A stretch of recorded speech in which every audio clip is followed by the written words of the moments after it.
Bien, je vous propose de démarrer. Donc, chers amis, nous sommes heureux de vous retrouver pour cette première conférence de l'année organisée par notre association, le Valois Monarchique. Devant l'accumulation des problèmes intérieurs, nous sommes tentés de nous replier sur nous-mêmes. Mais comme le signale Christian Franchet-Després dans la Nouvelle Revue Universelle, j'ai là par exemple, défendre la France seule, c'est d'abord se rappeler que la France n'est pas seule. Elle est confrontée aux autres nations, voisines ou lointaines. L'une d'elles, et pas la moindre, la Chine, s'est éveillée. Ce réveil, impressionnant d'élan vital et d'assurance, bousculant les obstacles, nous force à nous interroger sur le cas de la France. Comment la sortir du sommeil comateux où elle s'enfonce? Que faire pour qu'elle échappe au sort funeste des nations enfouies? Entre la rigoureuse amnésie chinoise du passé récent et le déni occidental des résultats spectaculaires de la Chine en matière économique ou technologique, il y a une dramatique mécompréhension de la Chine dans l'opinion française et européenne. Et l'Europe, justement. Comme l'écrit Emmanuel Todd dans La défaite de l'Occident, l'Europe ne s'est-elle pas dissoute au lieu de devenir une puissance autonome entre l'Amérique et la Chine? C'était pourtant cette troisième voie qu'avait choisie la France en 1964, comme nous le rappelle cette année du 60e anniversaire de la reconnaissance de la République de Chine par la France, et qui était inaugurée il y a quelques jours avec le concert d'ouverture à l'Opéra de Versailles. France et Chine sont toutes deux de grandes nations, de vieilles civilisations, partageant des affinités, art, culture, tourisme et des coopérations économiques, techniques, universitaires, rappelées par Jean-Pierre Raffarin ou Dominique de Villepin dans les cercles d'amitié franco-chinois. Et ce, bien sûr, sans nier les menaces de guerre froide qui pèsent sur le monde. Pour nous éclairer sur ces différents points, nous avons fait appel à l'un des meilleurs spécialistes de la Chine. Suspense. Emmanuel Véron. Vous êtes docteur en géographie et spécialiste de la Chine contemporaine. Donc quand on dit spécialiste de la Chine, ça couvre tous les domaines, à savoir politique, diplomatie, société, économie, géographie, questions maritimes et navales, relations internationales.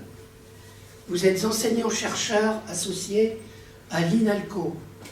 L'INALCO, unité de l'Institut français de recherche sur l'Asie, l'IFRAE. Vous intervenez en licence et en master à l'Institut national des langues et civilisations orientales sur des questions de relations internationales et de géopolitique. Enseignant également à l'école navale, vous conseillez des entreprises et des institutions. Vous êtes un invité régulier des médias pour parler de la Chine. Donc France 24, vous voyez récemment, LCI, mais aussi à la Nouvelle Revue Universelle, toujours, où nos amis ont fait récemment appel à vous pour écrire un article sur la Chine et sa politique de la mer, dans le numéro spécial consacré à l'Empire du Milieu. Vous nous direz si la Chine, face au monde, est une puissance résistible, pour reprendre le titre de votre livre. Livre donc qu'on pourra se procurer après la conférence et après la séance de questions-réponses habituelle. Et, enfin, comme nous allons entrer dans l'année du dragon de bois, vous allez nous dire si le dragon, qui dans la croyance chinoise symbolise la royauté, la puissance et l'ambition, apportera le succès et la prospérité, et si ce même dragon, combiné au bois, apportera en plus la croissance, la créativité et le renouveau. Je vous laisse la parole.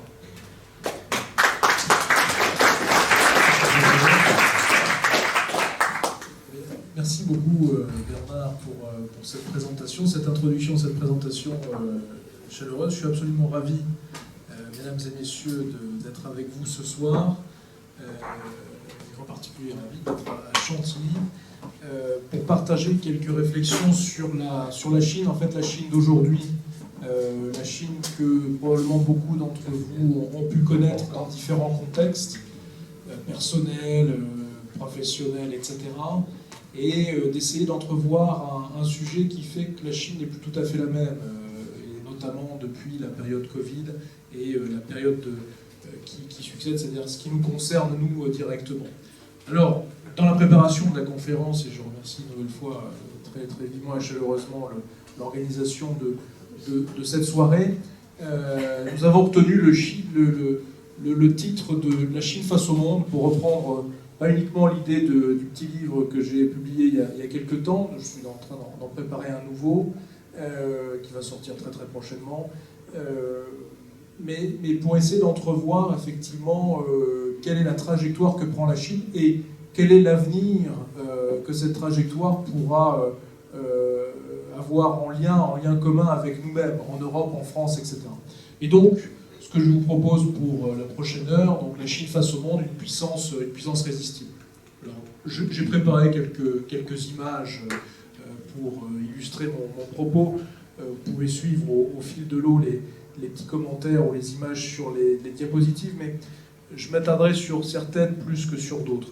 L'idée de la Chine est une sorte d'élément disruptif, comme on dirait aujourd'hui, c'est-à-dire que il n'y a pas, en dehors de ce pays, de cet acteur étatique, d'autres expériences aussi fulgurantes que sur les 20 ou 30 dernières années. Et c'est probablement le sujet qui a beaucoup marqué nos sociétés, beaucoup marqué notre économie, beaucoup marqué notre industrie, sur les 20, peut-être même 40 dernières années.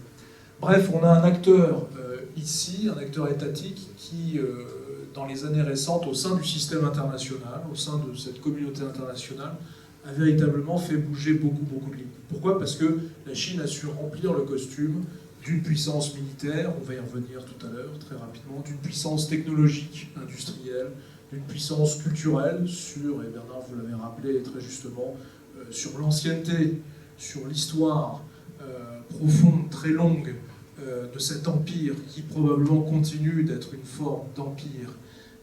Mais c'est également une puissance économique, une puissance financière qui, je le disais, tient place de singularité par les volumes. Et je traiterai ça en premier point dans un instant. Pour autant, et il serait incomplet de ne pas l'aborder, de ne pas le dire et de ne pas le questionner. Cet acteur gigantesque qui occupe maintenant une place importante dans l'économie mondiale, dans la diplomatie internationale, est en train de connaître une phase probablement de repli, ou en tout cas de contraction, secteur par secteur, géographie par géographie, dimension par dimension. Et ce sera peut-être le fil conducteur de mon intervention de ce soir avec vous. Probablement que ce topo n'aurait pas été le même en 2018 ou en 2019. Probablement que ce topo n'aurait pas été le même si nous avions eu la possibilité de nous retrouver pendant le Covid, pendant les confinements longs 2020-2021. On a manifestement aujourd'hui, 2023-2024, une Chine qui est économiquement pleine d'incertitudes, beaucoup plus qu'après la crise des subprimes 2008, 2009, 2010. On a une Chine qui est un petit peu fébrile sur les sujets sécuritaires et politiques. On a une Chine qui est en train de se défaire de la sphère occidentale pour essayer d'accélérer ses liens avec les mondes non-occidentaux. Certains parleraient de Sud global. Bref, tout ça pour vous rappeler qu'on est sur un univers géographique, un univers politique assez singulier, qui est en plein mouvement, qui est en pleine convulsion. Je vous propose 3 grandes parties pour ce soir. Premièrement, poser les bases du mur, c'est-à-dire peut-être la meilleure définition de ce qu'est la Chine, c'est-à-dire un univers en soi qui est parfaitement bien délimité, parfaitement bien démarqué par cette culture du mur, ce qui est à l'intérieur de l'enceinte ce qui est au-delà de l'enceinte.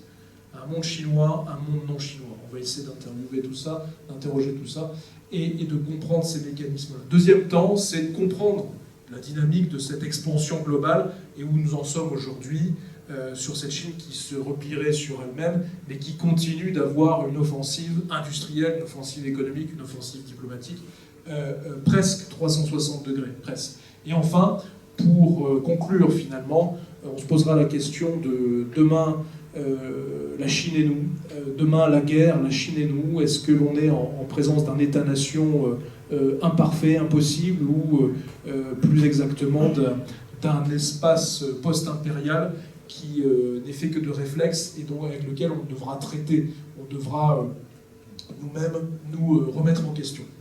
Alors première partie de la conférence de ce soir, c'était interroger les ferments de ce que j'appelle la matrice chinoise. C'est un petit peu, non pas un vocabulaire qui se veut intellectualo-gazeux, mais bien comprendre que la Chine fait monde. La Chine est un monde qui est par essence replié sur lui-même. Et que cette logique d'autocentrage, d'un développement très continental, est un univers en soi, et donc qui a construit sa relation à l'autre dans cette perspective-là. Sa relation à l'autre avec l'autre en Asie, l'Inde, le Vietnam, la Corée, la Mongolie, la Russie, l'Asie centrale, le Japon, etc. Et puis les autres qui sont encore bien au-delà, c'est-à-dire nous, des barbares, si je puis dire, dans la longue tradition chinoise, diables d'étrangers où l'on est, qui ne parlent pas chinois, qui ne cultivent pas ni du riz, ni du blé, ni du sorgho, etc. Quoique dans certaines géographies rurales, et on l'a vu récemment, notamment dans nos rues, n'est-ce pas, on a bien cette profondeur agricole et paysanne. Bref, la logique d'une matrice, un monde qui est fermé sur lui-même et qui a vocation aujourd'hui à renforcer ces lignes de démarcation, si je puis dire. Alors très rapidement, je mets ce petit schéma, mais sur lequel je ne m'étendrai pas. Il faut bien voir que la logique, et c'est une continuité historique pour le pouvoir actuel, finalement, du Parti communiste chinois, est celui d'une très forte centralité, le centre du centre. Et que ce système a vocation, sur les 2500 ans qui nous précèdent, a vocation à s'étendre. C'est-à-dire que par sinisation, j'ai pour habitude de dire par cuisson lente, en métaphore avec, si vous voulez, la cuisson de certaines céréales, l'idée d'une sinisation par contact. L'univers étant très structuré par une forte hiérarchie verticale sur lui-même, un pouvoir fort, centralisé dans une capitale identifiée, et qui va siniser les populations environnantes toujours plus loin, par cercles radioconcentriques. Et va pouvoir se définir cet univers en trouvant des limites naturelles, à l'est, la mer, la façade maritime, et je ne vais pas au-delà. Au sud et à l'ouest, des jungles, des montagnes, des déserts et des espaces naturels relativement hostiles, sinon très hostiles, dans lesquels je vais pouvoir trouver les limites de cet univers-là, les limites à ma sinisation. Et puis, dans la partie nord, la limite de contact avec l'autre monde barbare, les Mongols, des populations nomades, à cheval, qui ne mangent pas de riz, etc., qui ne sont pas des cultivateurs, qui ne sont pas des populations sédentaires, avec lesquelles je vais devoir construire un système très démarqué, la muraille, la culture de l'enceinte, la culture du mur, la grande muraille, ou plutôt les grandes murailles. Et donc ce sera la marque politique, l'identité ou l'identification politique dans le paysage de ce qui est civilisé, mon univers chinois, au-delà du mur, de ce qui n'est pas civilisé. Je vais construire cet univers au centre de cela, à l'intérieur de cela, et entretenir des relations par contact avec les populations qui auront vocation, au bout du bout, à être sinisées, population vietnamienne, population coréenne, population japonaise, etc., etc. Bref, ce que vous avez au schéma, sur le schéma, dénommé par l'idée de tributaires ou de vassaux, de vassals. Au-delà, je le disais, les diables d'étrangers où l'on est, la surface de contact extrêmement réduite, sinon inexistante, à savoir nous, l'Europe, au-delà des mers, Amérique du Nord, sinon Afrique, sinon au Moyen-Orient. Certes, il y a de la porosité dans ce système. Certes, il y a eu des routes de la soie, des points de communication, des lignes de communication, mais relativement faibles par rapport à la longévité de ce système qui a vécu sur lui-même pendant 2000-3000 ans. Un schéma pour expliquer cela sur l'extension, si je puis dire, géographique, d'abord et avant tout continentale, plus que maritime, de cette matrice chinoise, de cette matrice impériale. Très rapidement, vous voyez bien l'extension territoriale vers le sud, le nord et, dans la mesure du possible, vers l'ouest, fameuse route de la soie, de la succession des différentes dynasties. On peut en citer quelques-unes. Dynastie Tang, 618-906, grande dynastie ouverte sur les routes de la soie vers l'ouest et vers l'est en direction du Japon et de la Corée, jusqu'à la dynastie Ming que vous avez en bas à droite de la diapositive. Ce qui est intéressant, dans les volumes, dans les masses critiques qui définissent cette matrice chinoise, il y a l'histoire, il y a la démographie. Il y a l'histoire, le territoire, il y a la démographie. Quelques chiffres pour se rendre compte de ces aspects constitutifs de cette matrice. La Chine a, depuis plus de 2000 ans, toujours été, certes un pays ancien, mais un pays très peuplé, un pays densément peuplé, avec une hétérogénéité dans le peuplement de cette matrice territoriale, mais dans le temps long, le poids du nombre.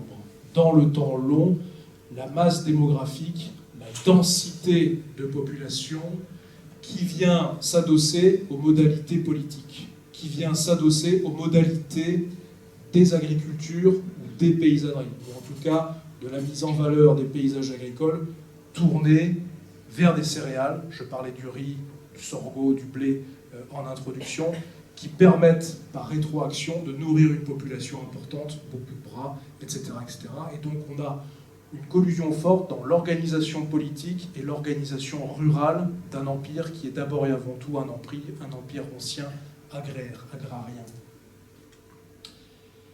La population, je vous disais, alors vous pouvez voir les différentes tâches sur cette cartographie, de la densité de population, c'est une carte des derniers recensements chinois, donc qui grosso modo correspond aux 20 dernières années.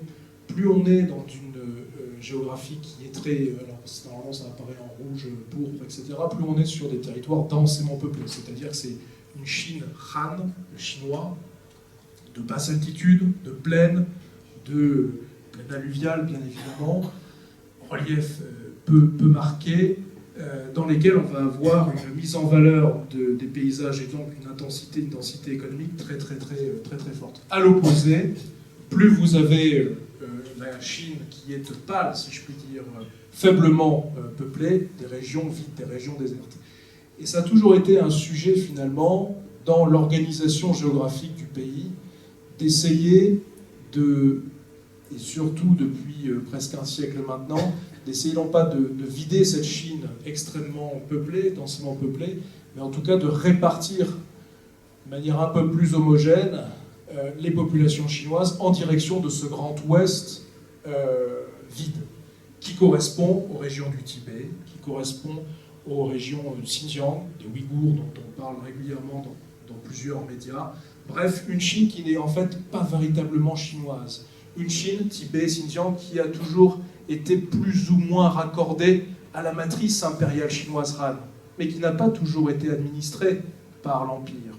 Et qui aujourd'hui, la Chine que l'on a depuis 1949, Mao, est aujourd'hui un sujet de 9 millions de kilomètres carrés, 9,6 millions de kilomètres carrés, un sujet de priorité de politique intérieure pour Pékin, pour Xi Jinping actuellement, de siniser ces espaces initialement pas ou peu peuplés, et surtout peuplés par des populations non chinoises Han. Ceci montrant, si je puis dire, le chemin des sinisations, des périphéries et marches de l'Empire. Alors je vous ai mis cette cartographie justement en chinois qui date de la période du Covid, mais très rapidement, quand vous êtes en vert, ce sont des districts qui perdent de la population. Quand vous êtes en rouge, en jaune, en tout cas dans des couleurs chaudes, ce sont des zones qui gagnent de la population. On voit le travail politique d'incitation, de migration intérieure, d'incitation au déplacement intérieur. Si vous regardez dans les grandes tendances, beaucoup vers l'ouest du pays, Xinjiang, Tibet dont on parlait, ou alors dans des grandes régions littorales, portuaires, des grandes régions urbaines que vous avez sur le Grand Shanghai, région de Pékin-Tianjin, régions autour du delta de la rivière des Perles, Shenzhen, Canton, etc., etc., etc. Et puis, vous voyez ici en vert la Mandchourie, qui probablement sur cette carte témoigne d'une perte de population très fortement, pour aller où? Eh bien, dans deux directions, vers le sud, dans les grandes métropoles, parce que l'emploi est beaucoup plus favorable, en tout cas existe, contrairement à ces régions maintenant désindustrialisées de nord-est chinois, mais également franchir la frontière en direction de l'extrême-orient russe et peupler progressivement une région qui est délaissée, ou en tout cas pas suffisamment investie par la Russie. Et donc on a ici une extension de fait, de facto, de la Chine sur le territoire russe. On en reparlera tout à l'heure. Important, rapidement, bien saisir ce sur quoi la République populaire de Chine est fondée. On a décrit dans le temps long l'importance du territoire, l'importance de l'histoire, l'importance de la démographie. Je crois qu'il est important de bien comprendre, en 1949, quand Mao plante le drapeau de ce qui deviendra, les communistes appellent la Chine nouvelle, la République populaire de Chine, à Pékin, les fondamentaux de la Chine populaire. Cette dernière ligne, en 1949, étant à part, mais je vais la commenter après.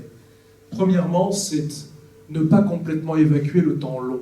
C'est-à-dire que la Chine est une structure impériale continentale en 1949. Donc, je vais maintenir, pour installer cette Chine populaire, l'idée que la Chine doit et devra rester un empire. Système hiérarchique des tribus, système centre-périphérie, où la Chine a toute sa place, à la première place, la primatie, la primauté. Deuxième sujet, je l'ai mis ici entre guillemets, c'est les logiques de manier l'histoire, là aussi. Hypermnésie, amnésie. Et merci Bernard d'avoir rappelé sur ces mots hypermnésie, amnésie. Hypermnésie, je vais faire preuve de beaucoup d'efforts, peut donner beaucoup de mal pour insister sur certaines périodes de l'histoire, quitte à la tordre, cette période, et lui faire dire pas tout à fait la réalité du process. Amnésie, avoir un voile complet sur des périodes peu favorables, surtout liées au régime chinois dans la construction de l'idée de nation. Bien évidemment, on peut penser aux grandes famines, grands bons en avant, révolutions culturelles, des grandes purges, etc., qui sont difficiles à manier dans la construction de la mémoire récente pour l'opinion chinoise, pour le parti lui-même, qui a toute sa responsabilité dans la mort de dizaines de millions de Chinois. Amnésie, permnésie. Un zoom sur cette période du siècle de l'humiliation, c'est fondamentalement pour les autorités communistes aujourd'hui le choc essentiel qui vient percuter la construction intellectuelle, la construction même mentale de ce qu'est la Chine, savoir qui fait monde sur elle-même, qui est un univers en soi, qui est le centre du monde. Siècle de l'humiliation. Choc des empires, première guerre de l'opium britannique, traité de Nankin 1842 et succession guerre de l'opium 2, phase 2, avec d'autres nations européennes, le Japon, la Russie, dans les années 50, début des années 60 du 19e siècle, qui va ouvrir une période d'effritement puis d'effondrement par mouvement extérieur et mouvement intérieur de l'Empire chinois, de la dernière dynastie, et qui va voir beaucoup de convulsions intérieures, guerre civile, occupation et massacre du Japon, la présence étrangère dans différentes zones de concession, etc., jusqu'à ce que les communistes appellent la libération, la fondation, la création de la Chine nouvelle, 1er octobre 1949, qui vient mettre un terme à ce siècle des humiliations. Cette séquence historique, aujourd'hui, est très largement enseignée, très largement récurrente, hypermnésie, partout, pour essayer de construire une sorte de ciment national chinois. L'idée de la Chine comme puissance, je l'évoquais, marxisme-léninisme et PCC, ne jamais oublier qu'on a une sorte de sinisation d'un import marxisme-léninisme pour organiser le modèle de gouvernance chinois. Et enfin, un ajout très récent, pour bien comprendre la situation politique, diplomatique, économique, sécuritaire de la Chine, c'est comment le parti a su adapter des technologies cybernétiques, des technologies fin du XXe, début du XXIe siècle, pour s'assurer une longévité au pouvoir et, si vous voulez, continuer et perpétuer le contrôle et son obsession du contrôle. Alors rapidement, je vous ai remis sur le fonctionnement justement de cet État-parti. Il faut bien comprendre qu'on a la structure étatique, qui a son administration, sa vie, etc., mais qui est complètement maintenant et de plus en plus, si vous voulez, superposée par la décision et par l'organisation du Parti communiste lui-même. Et à côté, vous avez une troisième dimension qui est celle du militaire, dont certains peuvent être membres du Parti communiste et donc de l'administration, d'autres pas. On a ce triptyque parti, l'État et l'armée. Et il faut le voir dans cet ordre-là, puisque c'est bien le Parti communiste chinois qui domine l'État, qui domine l'armée. Et on a aujourd'hui une logique une focale, si vous voulez, qui va de Xi Jinping incarnant un leadership, si vous voulez, abouti sur le parti qui lui-même domine la Chine et l'ensemble de ses administrations. Le parti contrôle les forces armées, je l'ai dit, l'État, les médias, le système judiciaire, les technologies, le système policier, etc., etc. Ce qui est intéressant d'observer dans ce mécanisme-là, qui donc est institutionnalisé depuis la proclamation de la République populaire de Chine en 1949 à aujourd'hui 2024, il n'a jamais disparu. Il a connu moult et moult crises en interne, probablement qu'il y a des crises très actuelles du fait des évictions d'un certain nombre de ministres et de hauts responsables, mais le parti ne s'est jamais effondré sur lui-même. Un grand tournant dans l'organisation même du parti, avec l'observation de 1989-1991 et de la disparition de l'Union soviétique. Grande interrogation en interne pour le Parti communiste chinois, pour surtout ne pas suivre cette expérience-là, et c'est probablement l'un des moteurs qui expliquera l'explosion, cette fulgurance chinoise en matière économique et industrielle des 20 dernières années. Système extrêmement pyramidal, je vous ai remis quelques chiffres. Le rôle de Xi Jinping là-dedans, entouré, si vous voulez, de 6 autres membres au bureau permanent, bureau politique, bureau permanent du parti, entouré d'un politburo. Bref, retenez simplement le chiffre d'une 50aine de familles qui dirigent la Chine autour de Xi Jinping. On a à peu près une 50aine de familles qui se partagent une sorte de gâteau dans différentes fonctions financières, économiques, bancaires, étatiques, diplomatiques, militaires, différents équipements, différents process industriels qui se partagent le gâteau. Ce qui fait qu'au bout du bout, ça fait quand même un peu de monde qu'il va falloir satisfaire, si je puis dire. C'est un vrai sujet. Sur la base, et ça c'est un thème très très important pour bien comprendre la profondeur territoriale, sur la base d'à peu près aujourd'hui en 2024, près de 100 millions de membres au Parti communiste chinois, ce qui ferait rougir et se rouler par terre un certain nombre de leaders politiques en Europe occidentale. Je vous laisse mettre des noms sur les acronymes. Bref, presque 100 millions de membres pour un parti, c'est absolument inenvisageable pour nous. On fait sur d'autres échelles, sur d'autres volumes qui sont bien évidemment pas du tout comparables.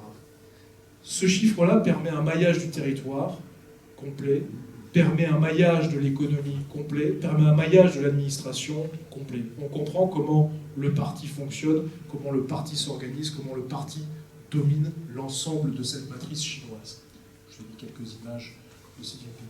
Alors là, excusez-moi d'être un peu long, je ne vais pas tout commenter sur la structure, mais c'est important. Sur la culture stratégique chinoise, ça c'est le côté affaire sensible, si je puis dire. Est-ce que la Chine a une culture stratégique qui lui est propre? C'est-à-dire, est-ce que la Chine est véritablement une autre expérience humaine? Est-ce qu'on est véritablement face à une altérité totale? Pas complètement.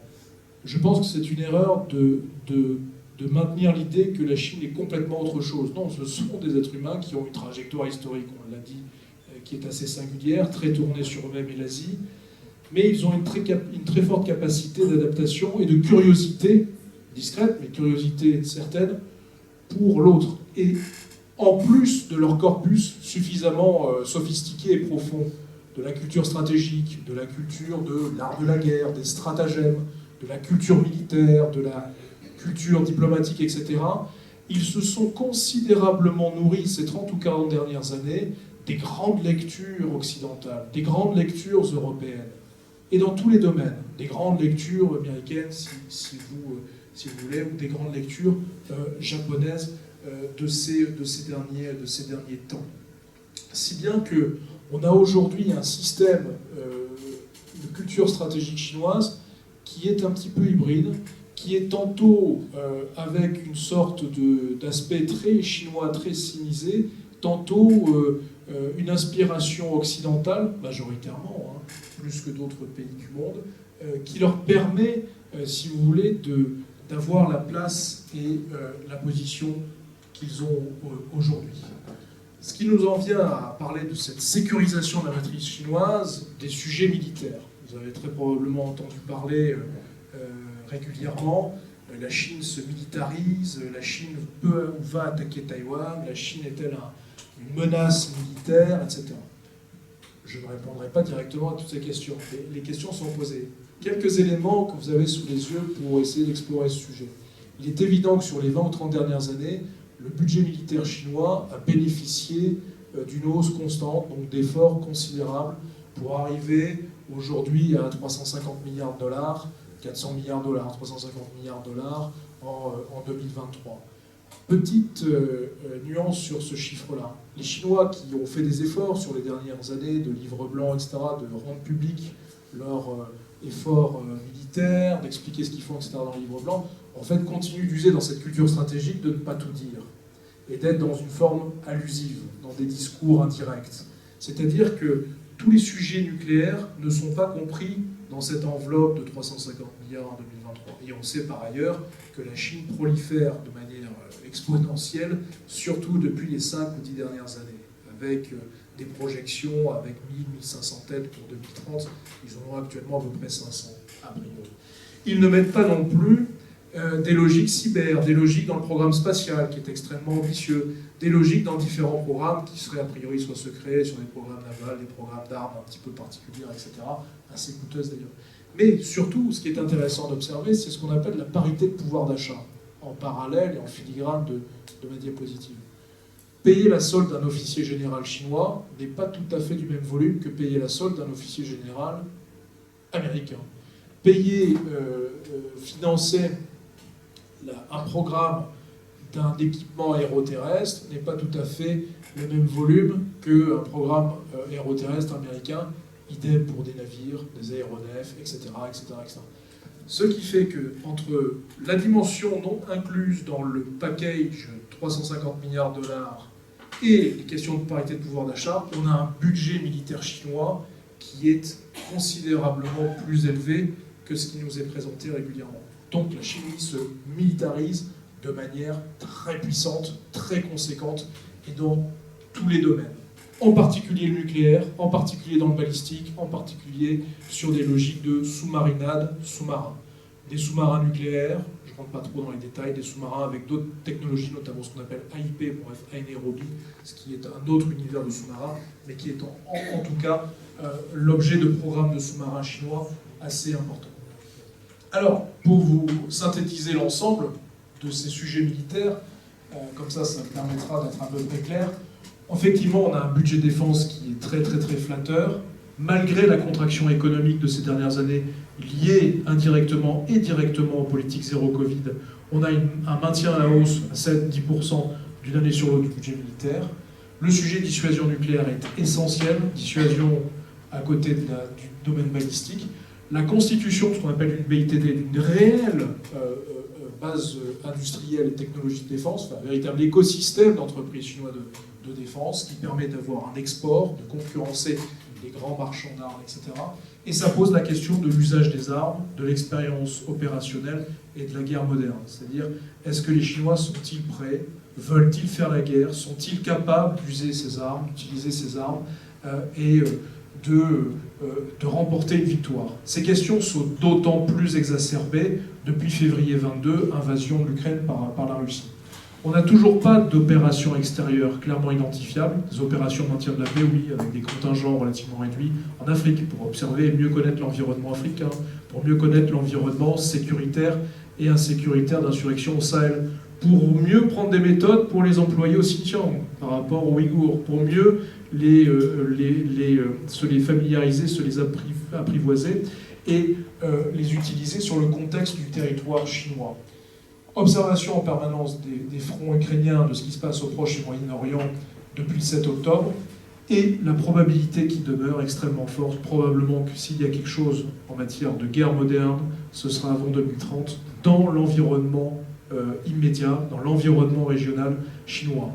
L'espace maritime sud, Taïwan, peut-être l'Inde, quid de l'Asie du Sud-Est, dans des régions qui actuellement sont l'objet de beaucoup d'incertitudes, je pense notamment à la Birmanie.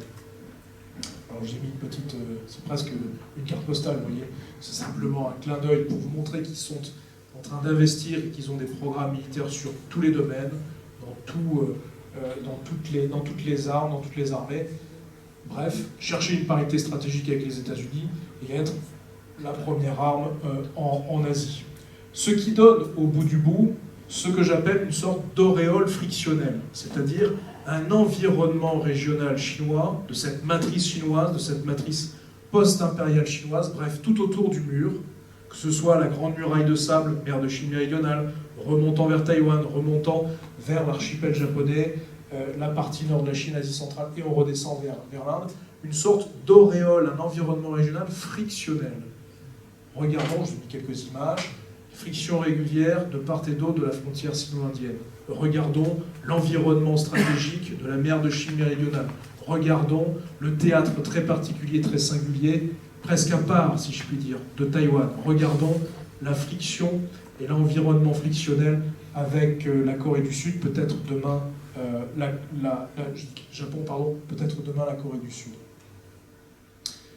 Et pour clore cette première partie sur cette matrice chinoise, cette logique de sécurisation, cette logique d'autocentrage, il est, de mon point de vue, indispensable de revenir au script. C'est-à-dire que sur la base de son histoire, sur la base de cette histoire longue, sur la base, si je puis dire, d'un système d'éducation qui est très structuré, très ancien, on a ce genre de sujet. C'est-à-dire qu'en 40 ans, la Chine, qui avait accumulé un certain nombre de retards technologiques liés à son isolement des périodes les plus brutales du régime Mao des 30 premières années de la République populaire de Chine, après Deng Xiaoping a opéré un rattrapage technologique. Le résultat, 40 ans après, ce que vous avez sous les yeux, large investissement dans le domaine militaire, mais également civil, qui peut nourrir le militaire et inversement dans tous les domaines.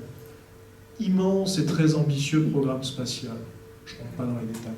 Immense et très ambitieux programme nucléaire, civil et militaire, j'ai donné un mot sur le militaire. Immense programme sur l'ensemble du spectre de l'énergie, fusion, mais quand on pense au solaire, quand on pense à l'éolien. Derrière cela, il y a une véritable opération de captage de technologie sur les 20 ou 30 dernières années. Je pense notamment à des process sur l'éolien, sur le solaire, mais c'est également vrai sur des logiques fusion. Je vous ai mis ici une référence à ITER. Et puis, on bascule de domaine, on pense au supercalculateur, on pense au domaine quantique pour certains, et qui en fait ici a une claire application militaire, cette capacité à changer d'échelle, si je puis dire, dans le calcul et dans les chaînes de calcul. 5G, vous pouvez ajouter 6G, intelligence artificielle bien évidemment, et puis je bascule sur le sujet du yuan digital, dédollariser le monde, essayer de transformer pour mieux contrôler l'obsession du contrôle, les échanges au sein de la matrice chinoise, qui, une fois que le système fonctionne, sera adapté avec une version qui sera exportable en dehors de la matrice chinoise. Quid des paquets d'échanges dans les négociations pétrolières avec l'Arabie Saoudite depuis 2 ans? Quid des paquets d'échanges de plus en plus diversifiés avec le Brésil, avec le retour de Lula au pouvoir? Quid des tests de ce yuan digital avec certains pays d'Afrique, certains pays dans l'environnement proche et quelque part recrutés par la Chine? Je pense au Kazakhstan, je pense à certains pays d'Asie du Sud-Est, etc., etc.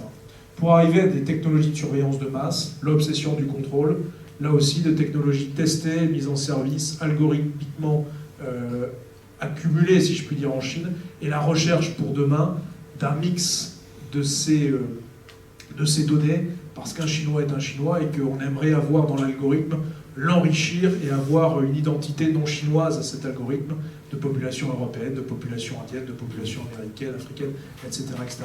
On est sur ces programmes-là, on est sur ces recherches-là de manière accélérée, intense, depuis au moins une grosse décennie, en tout cas pour ces technologies-là, et ces technologies de rupture.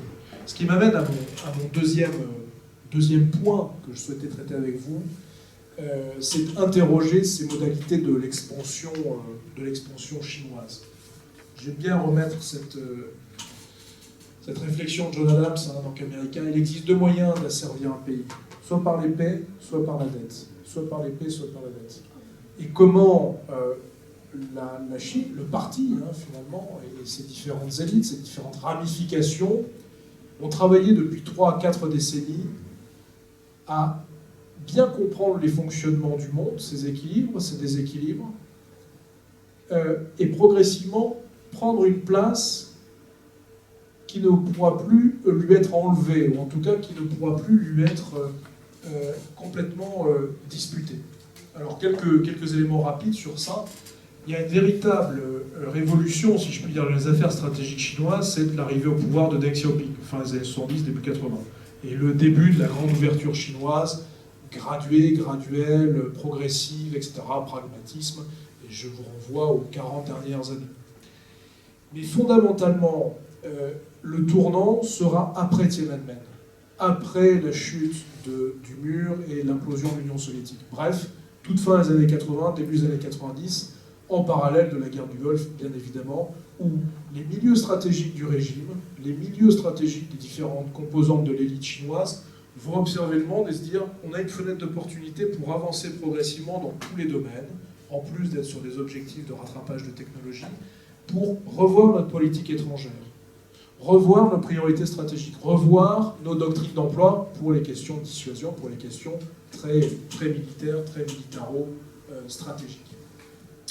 Et probablement que dans ce paysage-là, j'aime bien remettre l'image de ce garçon, certains d'entre vous doivent le connaître, Wang Huning, principal idéologue du parti, qui discrètement travaillait pour le parti depuis une trentaine d'années.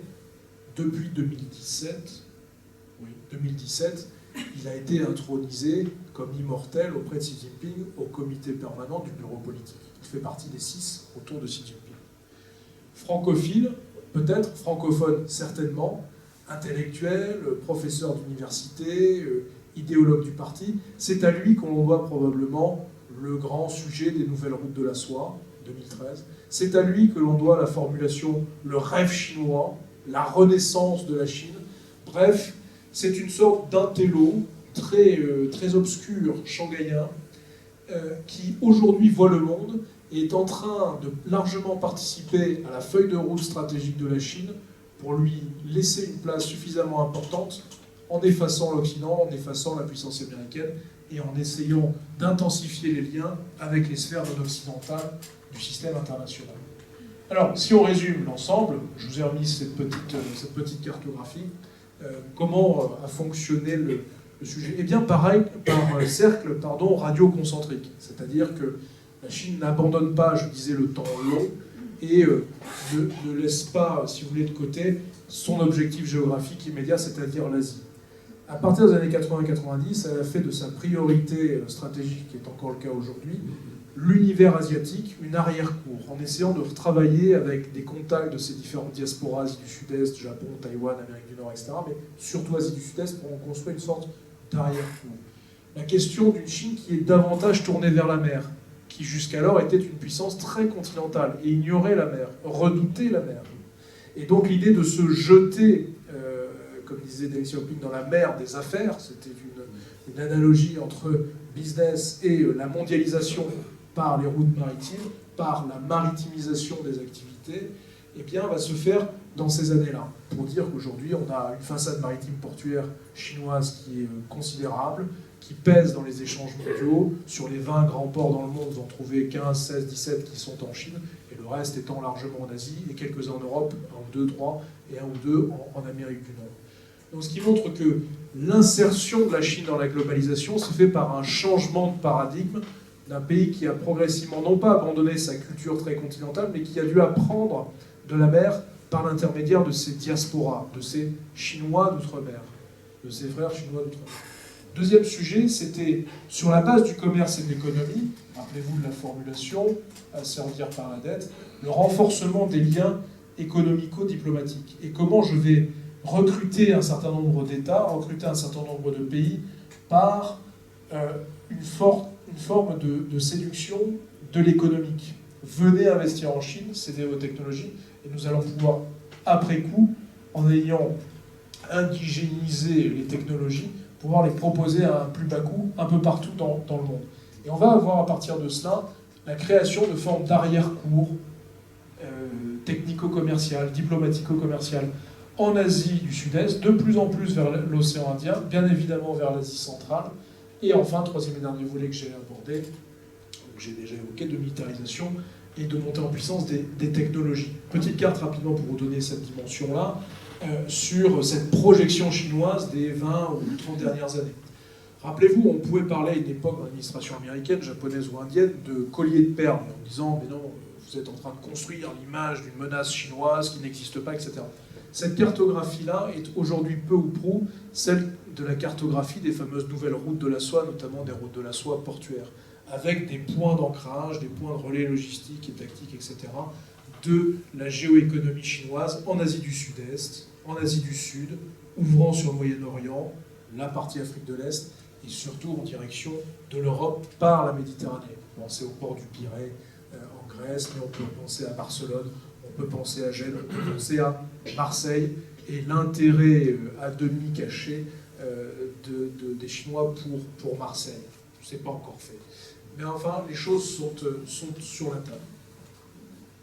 Et puis, côté continental, côté terrestre, côté, si je puis dire, eurasiatique, eh bien, c'était, avec cette cartographie qui est un exemple, l'impératif de sécurisation des ressources énergétiques pour la machine industrielle chinoise, qui elle-même est une matrice en voie d'urbanisation accélérée, en voie d'industrialisation accélérée, et donc de tisser un réseau avec des pays qui seront recrutés, ou en tout cas qui sont des pays qui nous seront favorables, qui sont dans notre orbite, qui sont notre giron, une sorte de glacis continental, par lesquels je ferai passer des artères qui viendront alimenter cette matrice-là. Vous avez ici une petite cartographie de synthèse, il faudrait que je mette à jour les chiffres, ils ne sont plus à jour, vous pouvez multiplier à chaque fois. Gazoduc, oléoduc, par lesquels la Chine va avoir une diplomatie du pétrole, une diplomatie des hydrocarbures depuis 25 ans, et va sanctuariser, si je puis dire, d'immenses richesses, Turkménistan, Russie, Kazakhstan. Deuxième sphère, Moyen-Orient bien évidemment, ouvrant sur l'Afrique. Et enfin, dernière auréole, pour cette sanctuarisation des hydrocarbures, en direction, et d'autres matières premières, en direction de l'Amérique latine, notamment du Brésil.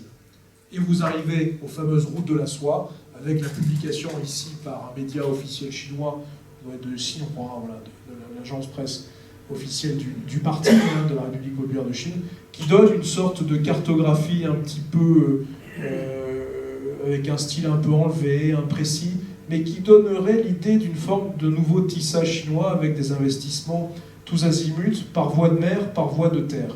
Ces cartographies-là se recoupent peu ou prou, je le disais, avec les cartographies de travail plus approfondies que je vous ai présentées avant, d'investissement dans certaines zones portuaires, d'investissement dans certaines infrastructures, d'investissement à travers l'Asie du Sud-Est, du Sud, l'Asie centrale, en direction de l'Europe. Vous remarquerez qu'on continue de tourner le dos à cet immense espace maritime, à savoir le Pacifique, et qu'on renoue avec cette culture continentale, terrestre. Je tourne le dos au Pacifique, je me tourne vers la profondeur stratégique continentale de l'Eurasie. Pour arriver à ce genre de sujet, alors je ne sais pas si vous arrivez à le lire, mais très simplement, le grand point central ici est en fait la Chine, qui commerce avec différents pays, la plupart des pays du monde, pour la sanctuarisation, autre exemple ici, non plus du pétrole, du gaz, mais des métaux rares, des métaux stratégiques. Et vous voyez l'importance ici de l'Afrique, de l'Amérique latine, une partie de l'Asie, puis bien évidemment de l'Océanie. Regardez la position de l'Australie, où on a, dans ce même temps, des années 90 à aujourd'hui, des grands consortiums d'extraction chinois qui vont pouvoir investir au Congo, qui vont pouvoir investir en Guinée, Guinée-Conakry, qui vont pouvoir investir au Brésil, qui vont pouvoir investir en Australie. chaîne amont vers l'aval des filières de valorisation de ces produits métaux stratégiques. Qu'est-ce qu'on retrouve dans ces métaux stratégiques? Vous retrouvez à peu près tout, de la bauxite à du nickel, en passant par du molybdène, en passant par du manganèse, etc., qui vont, selon les éléments, entrer dans les process de technologie avancée aujourd'hui pour des batteries électriques, pour des véhicules électriques ou d'autres produits. Ces produits-là, je disais, la maîtrise amont-aval des filières va permettre de redonner un petit peu un coup de fouet dans la géoéconomie chinoise, avec comme cœur de cible, et nous l'évoquions précédemment, avant la conférence, cœur de cible l'Europe, pour vendre, si vous voulez, cette maîtrise de l'échelle amont-aval. Vous avez une autre cartographie ici, de l'investissement chinois en 2021 dans le secteur minier africain. Petite diapositive intermédiaire, mais qui a beaucoup d'intérêt. Je pense que vous pouvez distinguer les différents acronymes, etc. Simplement pour bien comprendre qu'à côté de l'économique, à côté du géoéconomique, il y a la dimension institutionnelle et politique. Je vous disais en introduction, je ne vois pas d'autres États aussi singuliers dans leur fulgurance au niveau international de ces 30 dernières années. Et c'est bien le résumé de cette diapositive. En 30 ans, 40 ans, la Chine a su investir l'ensemble du paysage institutionnel onusien. Retour de la Chine populaire, en tout cas de la Chine Pékin, à l'ONU 71. Investissement de l'ONU par les autorités chinoises, par les fonctionnaires chinois, par cette diplomatie chinoise. Mais c'est également, deuxième point, la redynamisation d'institutions qui étaient jusqu'alors soit un petit peu fatiguées, soit un petit peu faibles.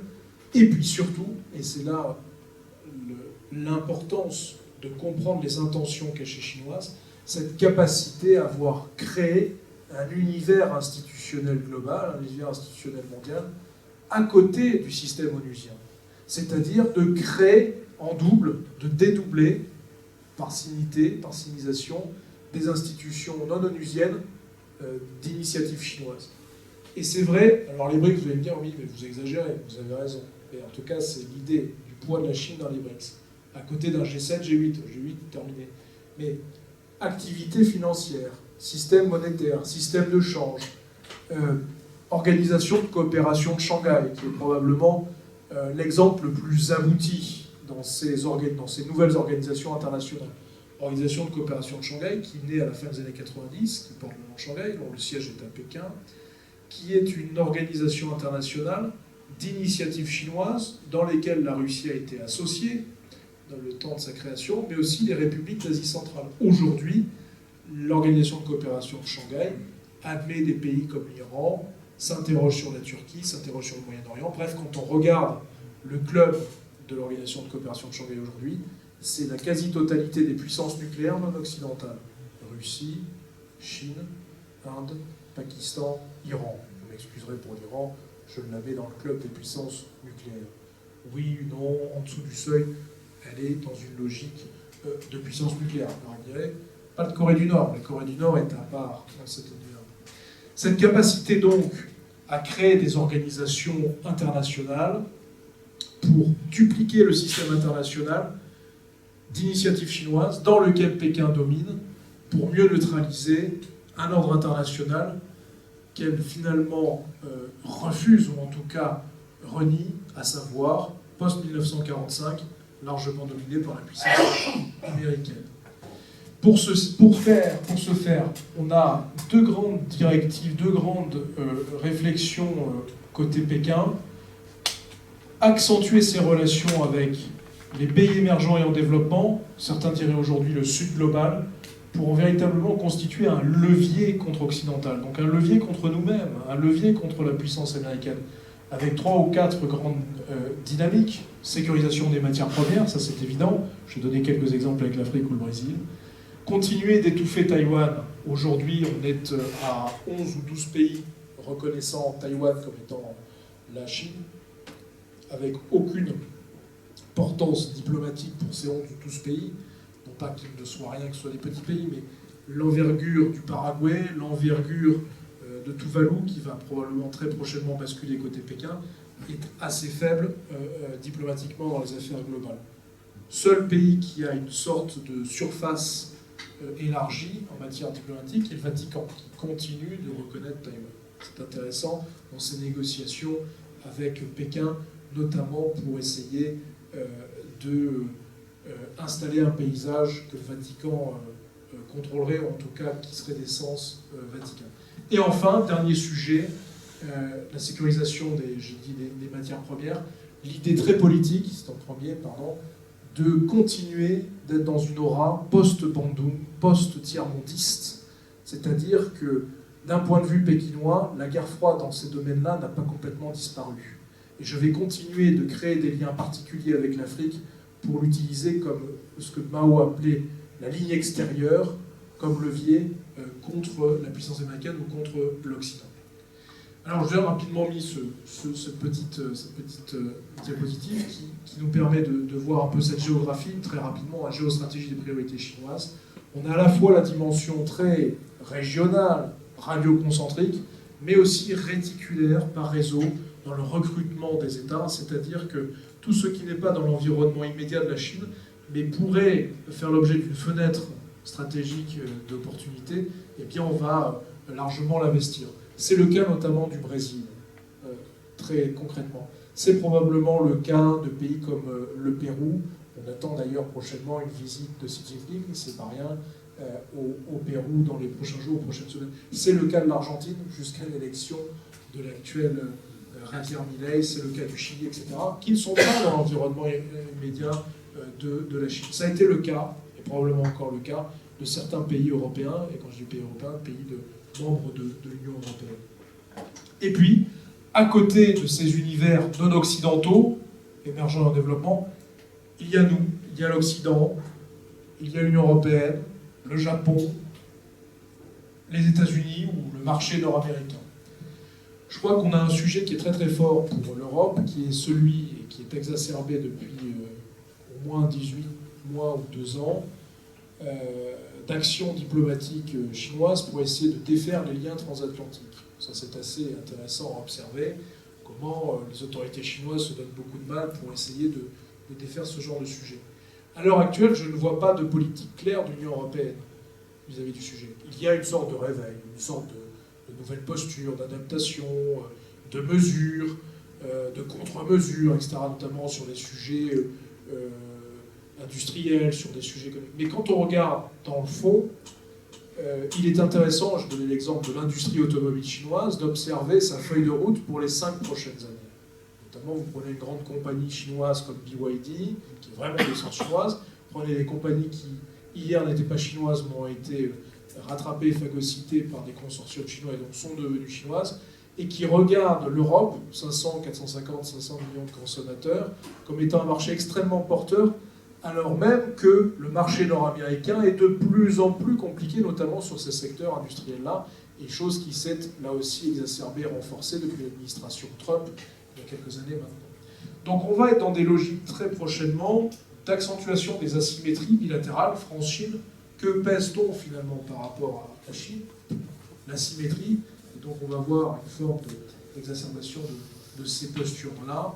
Et puis la question du marché, un petit peu passif, si je puis dire, et d'une incapacité à trouver une sorte de solidité politique pour s'organiser face à des géants comme la Chine, même si l'économie se contracte. Alors, je vous ai mis ces sujets-là très rapidement, mais vous connaissez ça par cœur, sur la machine industrielle qui se contracte, mais qui reste encore bien réelle dans un certain nombre de process. Vous avez quelques chiffres ici sur le sujet. L'ONU, j'en ai parlé. Si vous le permettez, on complétera dans la discussion. Je voulais, pour finir, en tout cas troisième et dernière partie, question de réflexion sur le devenir de cette Chine, le devenir du régime chinois et la relation.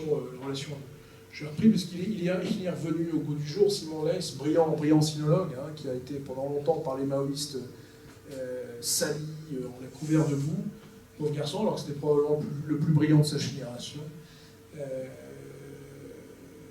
Rick Mans, Simon Leys c'était un nom d'emprunt, Rick Mans, c'était son vrai nom d'origine belge.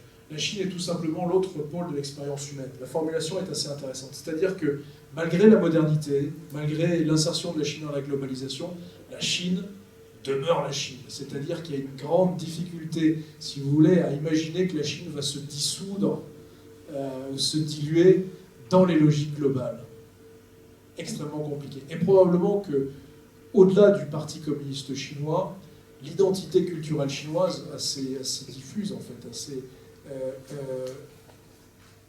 et importante, massive, volumineuse, ne permet pas une dilution dans les règles globales, dans le système global. Alors, quelques éléments quand même sur ça, pour cette Chine qui est face à nous.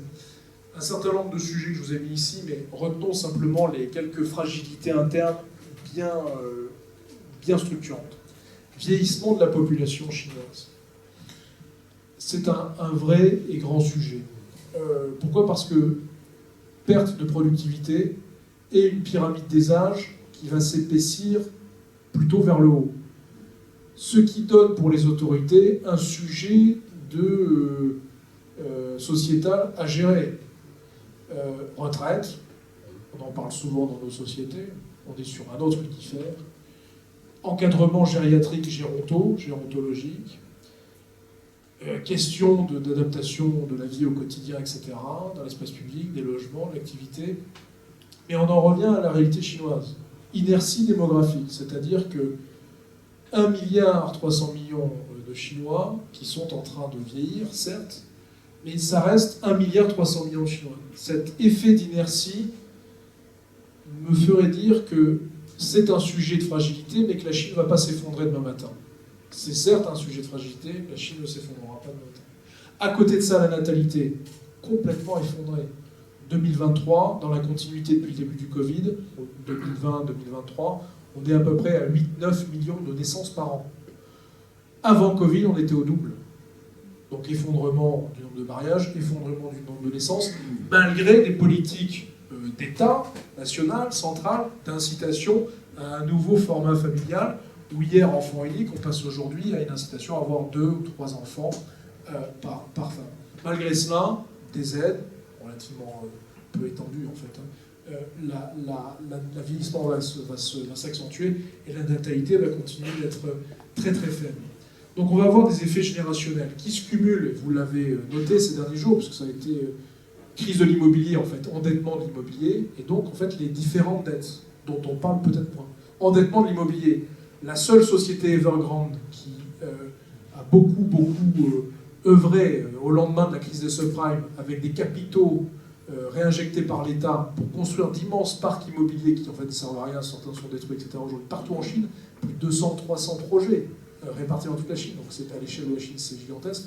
On est aujourd'hui à une dette de 300-350 milliards de dollars.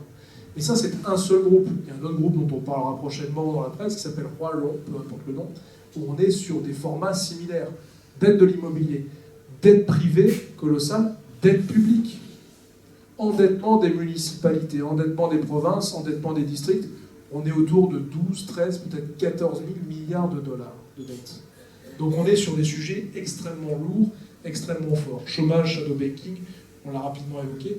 Simplement pour dire que la période euphorique que l'on a pu connaître au lendemain de l'intégration de la Chine à l'OMC en 2001, donc un peu plus d'une vingtaine d'années, est révolue, est complètement révolue. C'est-à-dire que la vitalité économique, la faisabilité des affaires, le climat des affaires, les opportunités, business, affaires, etc., on est sur une autre Chine, on est sur un autre univers, fondamentalement, parce que la Chine ne pouvait pas se permettre une telle fulgurance étalée dans le temps, et il paye peut-être les conséquences de cette fulgurance-là, aujourd'hui, d'un développement trop fort, trop rapide, trop brutal, ce qui va poser de très lourdes, c'est pour ça que j'ai mis effet générationnel, de très lourdes questions de gestion pour les gens de 20 ans, 30 ans, 40 ans, qui seront en responsabilité ou qui le sont déjà.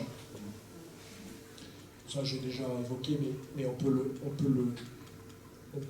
rapidement le voir ensemble. On a bien évidemment, regardez cette carte qui est assez éloquente, la rivalité sino-américaine dans les affaires commerciales. Tout ce qui est en rouge, commerce en premier lieu avec la Chine, tout ce qui est en bleu, commerce en premier lieu avec les États-Unis. En fait, nous allons vers une archipélisation, comme diraient certains, du monde en matière commerciale, en matière technologique.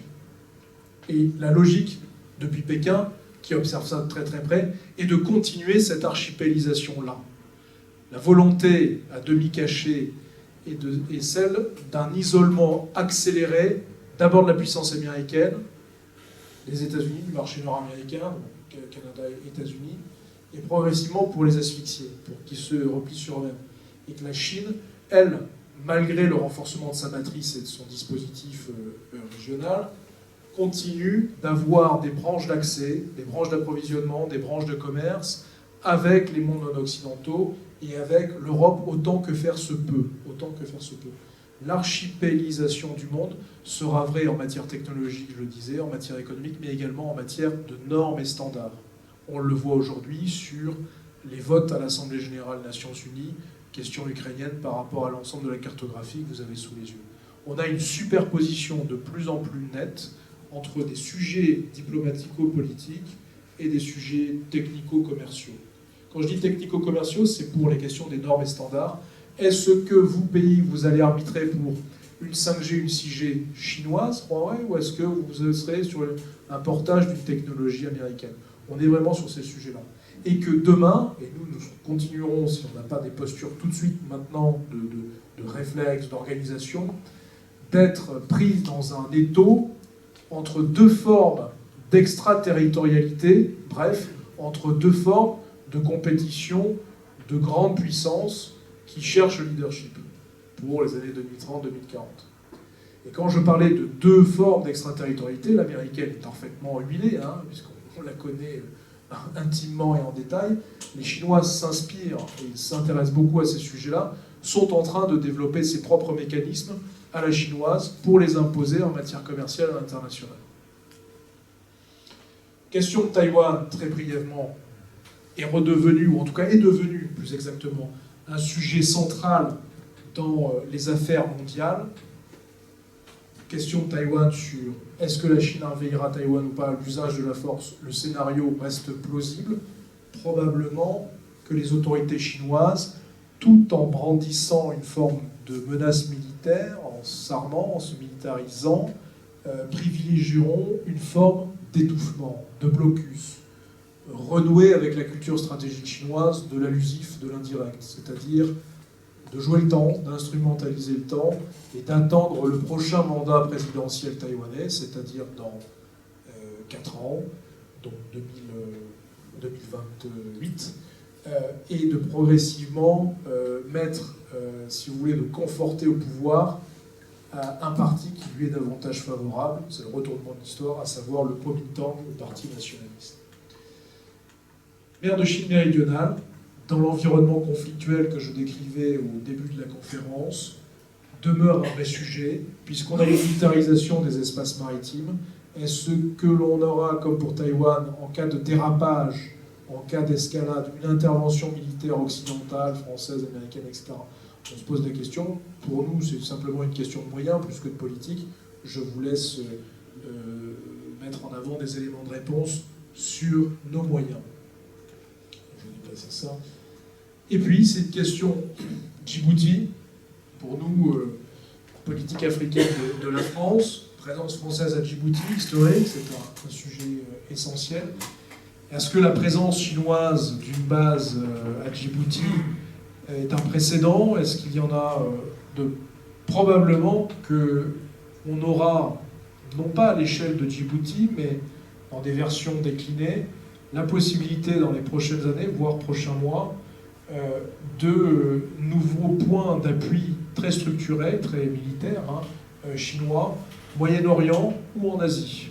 Peut-être en Afrique, non pas côté Est, mais côté Ouest, ce qui montre effectivement cette célérité et cette inertie dans la montée en puissance de la Chine dans les affaires internationales. Très rapidement, je vous ai mis cette diapositive de l'économie, mais tout n'est pas à retenir.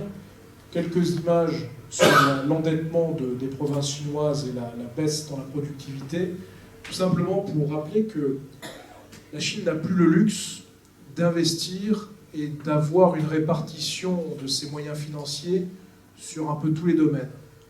L'économie, je le disais, est en train de se contracter, de se replier sur elle-même. Le triple endettement, privé, public et immobilier.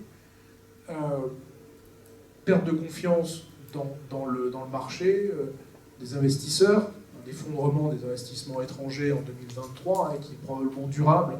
Il n'y aura pas de sursaut en 2024. C'est extrêmement difficile de se voir investir en Chine maintenant, quel que soit le secteur.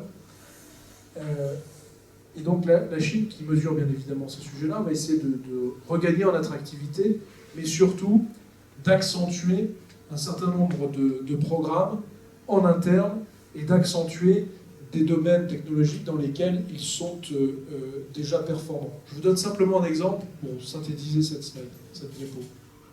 On parle beaucoup des semi-conducteurs. Taïwan étant, diapo précédente, si vous voulez, dans un leadership de la production de semi-conducteurs. Ce qui est vrai, surtout pour les semi-conducteurs très avancés, tout petits. Donc on approche de l'atome, en fait, parce qu'on est sur 5, 3 ou 1 nanomètre. Donc on est sur de l'infiniment petit. La Chine a d'immenses difficultés à franchir, si vous voulez, la taille des 10 nanomètres, en tout cas aller en dessous. Il y a eu une annonce de Huawei en disant qu'il y avait un nouvel appareil qui était équipé de 7 nanomètres, donc c'est une sorte de révolution technologique dans ces affaires-là. C'est probablement une opération de communication plus qu'une réalité, surtout dans la forme d'industrialisation de ce type de processus. En revanche, ce qu'on observe sur les semi-conducteurs, la Chine n'arrive pas à miniaturiser jusqu'à ces échelles-là, mais elle a le monopole et elle inonde le marché mondial dans des tailles de semi-conducteurs qu'elle maîtrise parfaitement, qui sont au-dessus de 30 nanomètres. 30, on va dire, à 80 ou 100 nanomètres. Et ces dispositifs-là sont présents dans la plupart des appareils, des outils, des technologies qui environnent nos quotidiens, et qui environnent notre quotidien pour les 3 à 5 prochaines années.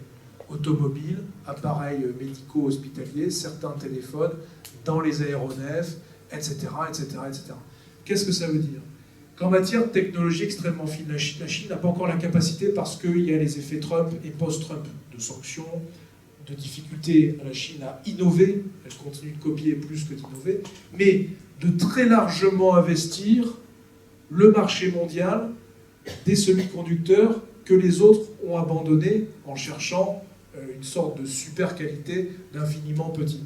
Vous comprenez la démarche, c'est-à-dire que je vais moi-même continuer de rendre le monde très très dépendant, la dette, servir par la dette, des technologies qui seront du consommable pour une large partie de la planète, plutôt que de miser sur quelque chose qui est extrêmement difficile pour moi à ce stade, savoir du 1, 3, 2 nanomètres, etc. On est effectivement sur ces batailles-là. Et pour parfaire cette logique-là, de nouvelle dynamique de la mondialisation, de cette nouvelle page de la mondialisation dans laquelle la Chine s'insère, regardez, je vous ai mis ici un histogramme des investissements directs étrangers en Chine, cet effondrement des derniers mois, des dernières années, qui ne repartira pas. Et surtout, regardez ce graphe, en anglais, excusez-moi, mais qui est fiable. Regardez, ça sort des douanes chinoises. Jamais la Chine n'a autant commercé avec son arrière-cour. Si hier, la Chine était très largement dépendante des marchés européens, parce que c'est 400-500 millions de consommateurs, c'est à peu près le même volume en Amérique du Nord.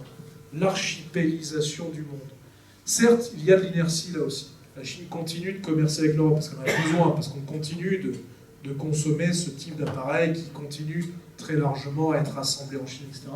Mais la Chine est en train de sortir, du fait de la politique, du fait des sanctions, du fait d'une perte d'attractivité, de foyers de consommation assez lointains, qui lui sont relativement hostiles ou qui lui sont hostiles, nord-américains, européens, pour reconcentrer ses capacités d'échange avec son arrière-cour qui, par ailleurs, est largement sinisé, sud-est asiatique.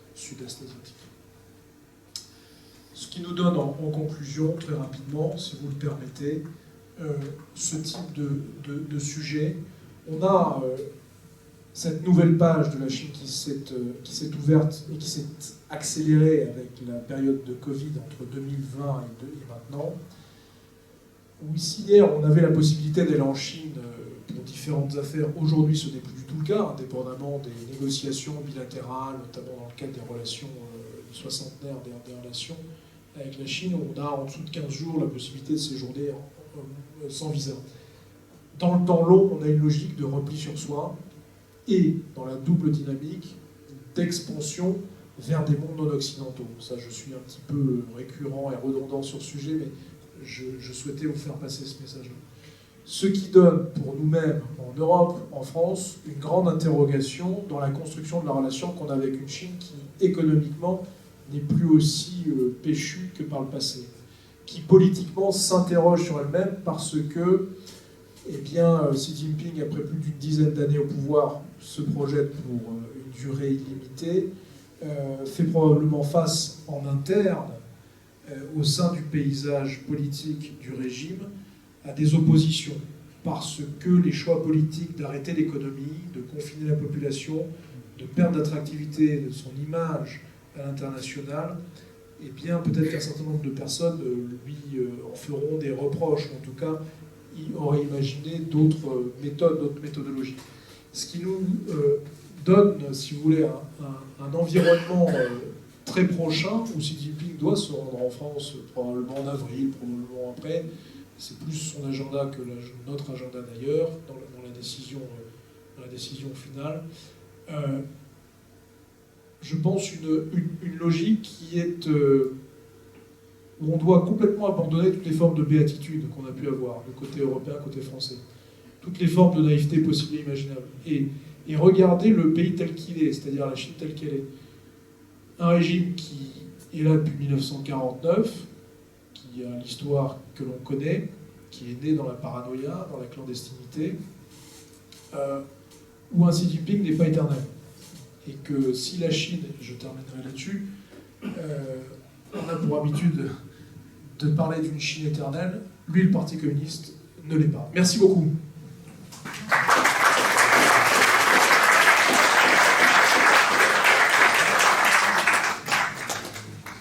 Merci beaucoup Emmanuel Ferron pour cet exposé très complet et très clair. Et donc je vous propose maintenant de passer aux questions-réponses. Donc il y a une première question, peut-être Eric, monsieur qui est là.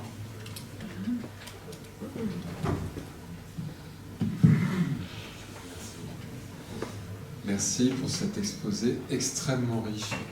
Alexis Génache, je suis neurobiologiste, j'ai enseigné à Hong Kong pendant quelques temps. Je voulais faire un commentaire et peut-être vous challenger sur le niveau de fragilité. Ouais, donc la vision là, du neurobiologiste sur les fragilités, en ayant un peu bossé avec des Chinois, c'est, vous l'avez dit à la fin de la présentation et également au début, on est face à un régime qui est en crise permanente de survie. Donc il est réticulaire ou tentaculaire comme on veut, mais je me demande s'il ne faut pas lire chacune de ces actions comme une réponse à sa crise de survie. On a ça avec l'utilisation des technologies de surveillance de la population, avec l'ingérence qui peut tenter dans différents pays. La question derrière ça, c'est la population soutient-elle réellement? Au-delà de ce qu'on voit exprimé dans les médias officiels, il y a eu quand même quelques éléments très très marquants. Vous parlez de l'armée, et la question, est-ce que c'est une armée prête pour les opérations? Ouais. Peut-être d'une manière technique, mais d'une manière, le patriotisme affiché est un peu contredit par le fait qu'il développe de manière massive des neurotechnologies duales pour rendre les soldats plus patriotes. De la même manière, j'étais très frappé l'année dernière lorsque les manifestations de citoyens shanghaïens contre les lockdowns du Covid ont eu lieu, de voir que le régime a lâché. Et c'était une des toutes premières fois. Donc est-ce qu'il n'arrive pas à ce moment où il voit que sa fragilité en fait face à sa population est telle que sa survie est menacée? On peut également mentionner les cadres du parti qui cachent énormément d'argent à l'étranger en se préparant une nouvelle sortie. Merci beaucoup. Vous avez tout dit, c'est-à-dire qu'une crise chasse l'autre et en fait permet de définir, du point de vue du régime, l'organisation de sa survie. L'organisation de sa survie. Plusieurs choses dans ce que vous avez dit. Il y a en fait L'observation, c'est pour ça que j'ai terminé en disant le régime, si vous voulez, né dans la clandestinité. Ce qui est vrai, hein, le régime né dans la paranoïa, c'est-à-dire le Parti communiste chinois. La première réunion du Parti communiste chinois, c'est dans la concession française. Ils étaient 4 ou 5 avec 2 émissaires soviétiques pour donner des instructions, regarder comment ça se passait. Juillet 1921, donc concession française. Probablement qu'ils ont été dénoncés par le type qui leur avait loué la chambre dans laquelle ils ont fait la réunion, puisqu'ils sont échappés au bout d'une demi-heure à travers la fenêtre, je caricature, mais au bout de quelques heures, à travers la fenêtre, pourchassés par la police française et leurs émissaires chinois. Bon. Ça, c'est la première réunion du Parti communiste chinois. C'est-à-dire qu'on est dans la clandestinité et dans la paranoïa. Bon. Mais il est arrivé au pouvoir et il gère 9 millions de kilomètres carrés et 1,5 milliard de Chinois. Aujourd'hui, deuxième puissance mondiale, etc. Le sujet pour l'ADN du régime, avec ses différents secrets, ce système très pyramidal, est précisément fait pour ça. Instrumentaliser selon la situation, le contexte, la population, son volume, ses différentes nuances, pour se maintenir au pouvoir. C'est vrai du temps Mao, mouvement des sans-fleurs, grand bond en avant, révolution culturelle, etc. etc. C'est vrai avec l'arrivée au pouvoir de Deng Xiaoping, quand il ouvre progressivement le pays à l'économie et réintroduit l'argent dans la société chinoise, dans le pays, etc. C'est vrai après 89, où là ça a sérieusement vacillé, compliqué, en tout cas les grosses vapeurs chez les décideurs, le Premier ministre Li Peng, l'homme des chars, 89, Tiananmen et Deng Xiaoping, où ils ont dit, bon, on met un coup de vis, on serre un coup de vis maintenant, mais après on va lâcher la bride et on va laisser les Chinois faire de l'argent, s'enrichir, etc. Et les effets pervers de ça, c'est beaucoup de corruption, et donc des grandes campagnes, parmi d'autres facteurs, des grandes campagnes anti-corruption, après, jusqu'à aujourd'hui, avec Xi Jinping. Et c'est vrai sur les confinements extrêmement drastiques et extrêmement draconiens, difficiles. Si vous avez été en Asie à cette époque-là, vous avez dû le voir. De 2020, 21, 22, etc., qui ont amené une partie de la population plutôt jeune à descendre dans la rue physiquement et dans les campus. Du jamais vu depuis Tiananmen 89. Précisément par une génération qui n'a pas connu Tiananmen. Hypermnésie, amnésie, dont je parlais tout à l'heure. On a enlevé de la mémoire le sujet Tiananmen, une mobilisation qui demandait en fait moins de corruption et plus de démocratie. En fait, c'était ça le sujet de Tiananmen au printemps 89. Et donc d'une jeunesse chinoise qui descend dans la rue, avec des feuilles blanches, c'était la symbolique du mouvement, etc. Et pour la première fois, qui est une organisation, pas complètement sophistiquée, dans l'espace public. C'était jamais vu depuis Tiananmen. Surtout qu'il y avait des lois, etc., qui permettaient d'éviter ce genre de situation. Là, probablement que le parti a vacillé, mais on peut avoir un degré de vice supplémentaire. Je partage cette réflexion avec vous. Peut-être que ces sujets-là sont en partie organisés parce qu'il y a des capteurs partout dans la société chinoise, par des membres du parti et des factions au sein du parti, pour fragiliser le leader en place. Ça a été une des interprétations de Tiananmen en 89. Ça a été, alors à bas bruit, on n'entend pas de tout le monde, une interprétation de novembre 2022 à Shanghai, à Xi'an, à Pékin, puisqu'il y a beaucoup de mouvements partout dans toutes les villes. À partir de capteurs et de, comment dirais-je, perception de ce qui se passe dans la société chinoise, je vais plus ou moins, moi, appuyer là-dessus pour mettre en difficulté mon leader, lequel participe à une réunion à huis clos au sein de mon politburo, où il y a 25 zozos. Vous voyez, donc on est sur zozos. Donc effectivement, il y a dans l'organisation politique des choses extrêmement retournées. Mais tout ça est très difficilement pénétrable quand on n'est pas dans ce cénacle-là. Donc on fait des suppositions, on a des éléments d'ambiance qui peuvent eux-mêmes faire l'objet d'intoxication. Autre sujet que vous avez évoqué sur le militaire. Fondamentalement, non, je n'y crois pas. Il y a des plans, il y a un plan d'invasion de Taïwan en mobilisant 25 millions de Chinois. 25 millions de Chinois.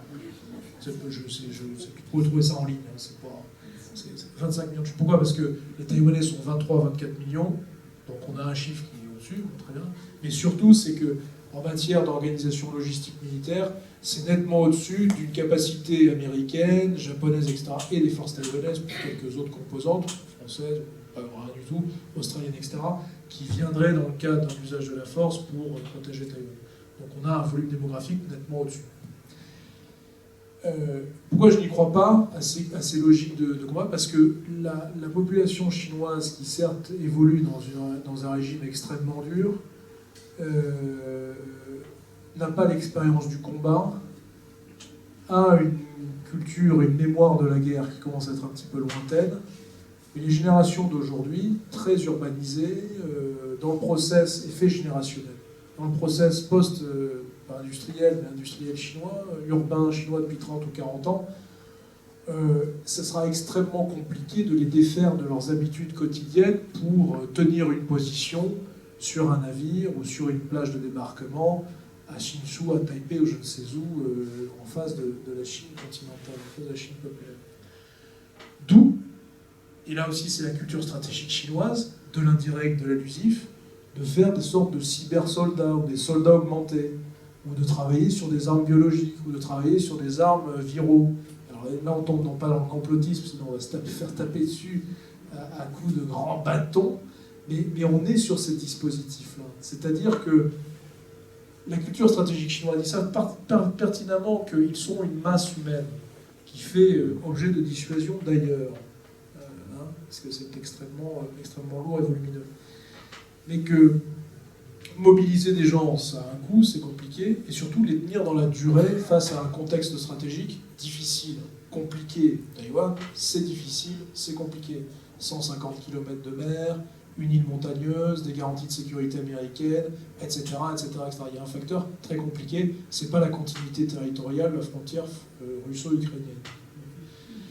Mais la capacité de combat, la capacité des Chinois, ils savent que c'est pas garanti du tout. D'où l'idée d'avoir des armes, entre guillemets, magiques, comme disaient certains dans les milieux stratégiques chinois, qui ont une capacité de destruction très très importante à moindre coût. En tout cas, moindre coût humain, moindre coût économique. D'où le biologique, etc., que vous évoquez, ou du soldat augmenté. Donc oui, on a bien un régime qui survit perpétuellement à une succession de crises, cycliques ou pas, différentes natures, qui se maintient. Et on a, à Zhongnanhai, à Pékin, on a des vapeurs quotidiennes, on a des nuits très très courtes et des nuits blanches très régulièrement. La question qui se pose à nous en Europe, qui se pose bien évidemment aux Chinois, c'est quelle est aujourd'hui, au regard du système international, compliqué, très incertain, la capacité de résistance des institutions communistes chinoises dans un cadre d'une économie qui est, avec ces générations-là, et ces effets sociaux-là, qui est extrêmement contractée. Pour faire simple, on a des domaines publics et parapublics où on n'a pas de salaire chez les contractuels et puis d'autres depuis 3 à 4 mois. Et c'est pas isolé à un ou deux Chinois, c'est des millions de gens.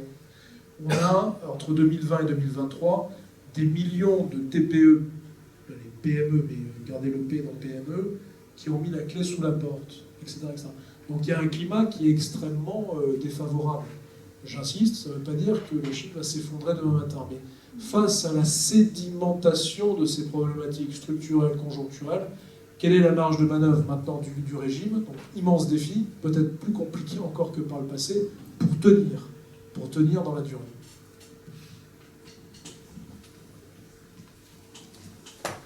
Monsieur. Oui, Il est bien. Faut pousser vers le haut. oui, il est bon. Il est bon. Oui, je voulais savoir quel était le rythme d'entreprises occidentales qui désinvestissaient, qui sortaient de Chine aujourd'hui. Je sais que dans le groupe dans lequel je suis, c'est ce qu'on fait, et on entend beaucoup de rumeurs à ce sujet-là. Je voulais savoir à quelle importance ça avait, et est-ce que ça pesait énormément. J'aurais tendance à dire massif. Non, c'est en lien avec les investissements. Alors c'est un indicateur, mais vous savez bien que c'est pas l'ensemble. En lien avec la chute dans les investissements étrangers en Chine. Si on a une année 80, 90, 2000 où c'était un véritable boom, aujourd'hui c'est vraiment un effondrement. En dehors de quelques secteurs industriels qui peuvent se compter sur les doigts d'une main, nucléaire, mais ça va pas fort. Aéronautique, promesse de vente, donc des avions Airbus. Certains process industriels qui viennent alimenter une chaîne industrielle, mais il y a des vraies difficultés, ce qui montre bien qu'à différents niveaux économiques, c'est compliqué. Air Liquide, qui travaille avec des Allemands, qui travaille avec des Américains, avec des Japonais, etc., dans les process industriels un peu partout en Chine. Je réfléchis aux différents secteurs industriels. Et le luxe, bien évidemment, parce que c'est le dernier. Donc, luxe, c'est du CAC 40, LVMH, Hermès, etc. Donc, du sac à main, du parfum, et puis une selle pour faire du cheval. C'est pas stratégique. Alors, le sujet est discutable, hein, oui, mais je vois ce que vous voulez dire. Tout le reste, sauf si certains peut-être dans la salle voient des secteurs, mais tout le reste, c'est terminé. Peut-être, allez, soyons diplomates, certaines franges sur de l'agroalimentaire, mais ça serait vraiment être trop diplomate. Et donc, pour être franc, là, sur ces secteurs-là, on a une civilisation parfaite, puis on a des concurrents internationaux qui font qu'on est un peu poussé. Civilisation des équipes à tous les niveaux, depuis 10 ans maintenant, plus de 10 ans maintenant.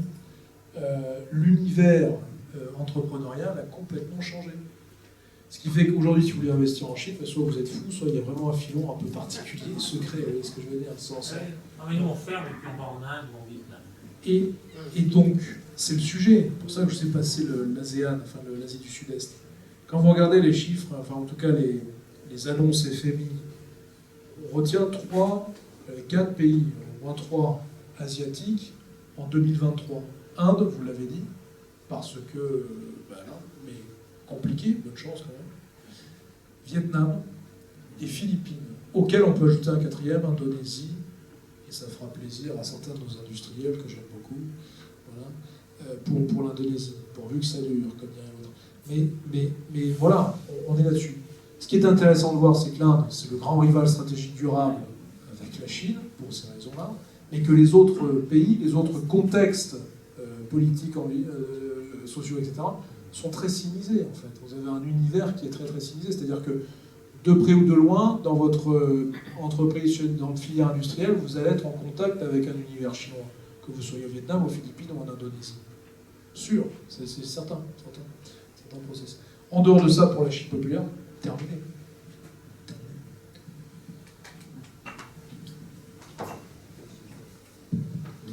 J'ai une petite question toute simple.